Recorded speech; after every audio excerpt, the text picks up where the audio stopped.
Une nouvelle voie. À la suite du pacte d'Aéthéris, les 13 n'ont pas été les seuls à quitter Valentar. Le pacte causa le départ de nombreux dragons, mais aussi de nombreux hommes. Un groupe de Valentari qui, sans se rallier aux séparatistes, mais qui pour autant ne cautionnait pas entièrement la relation entre les hommes et les dragons, refusa les termes du pacte. Il était évident qu'il n'était plus possible de vivre à Valentar dans ces conditions. De plus, le conseil avait été limpide quant à ses exigences. Le groupe, sans créer plus de désordre, se prépara à quitter Valentar. Il était de notoriété publique que le nord-ouest, connu plus tard sous le nom de Neytira, était inhospitalier aux hommes et était le territoire des 13. La seule possibilité était de migrer vers les terres du sud. Le sud-est était beaucoup trop hostile pour s'y installer. Les terres étaient arides, laissant peu d'opportunités pour cultiver ou élever quoi que ce soit. Le gibier était rare, ce qui augmentait les risques d'attaque de créatures affamées. Les vagabonds se tournèrent alors vers l'ouest, espérant que les étendues boisées seraient plus clémentes. Mais pour y accéder, il fallait traverser les funestes pics d'Eostriaras qui se dressaient devant eux. Tombeau des séparatistes et territoire des dragons, la traversée s'annonçait plus que périlleuse.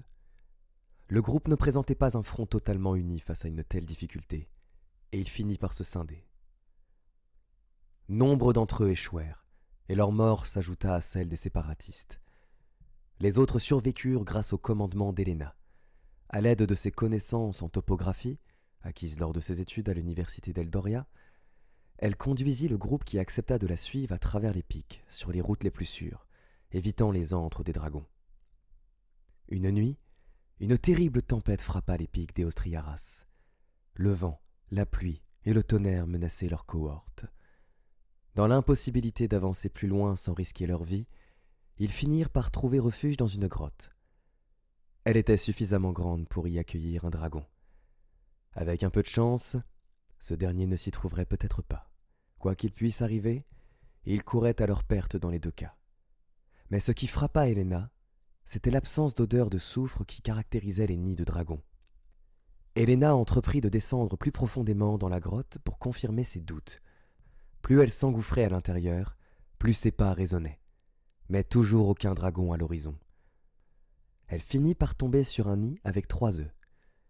Et comme elle le pressentait, les œufs étaient froids. Les dragons ne quittaient jamais leur nid pendant la période d'incubation, sauf en cas de grave danger. La guerre ne fit pas d'orphelins que du côté des hommes, elle en fit aussi du côté des dragons. Héléna saisit sa chance et prit les œufs avec elle. Elle ne savait pas encore ce qu'elle pourrait en faire, mais si par chance elle arrivait à les faire éclore, alors elle aurait une occasion unique de créer un nouveau lien avec les dragons. Un lien qui soit différent de celui de Valentar. Un lien plus fort encore.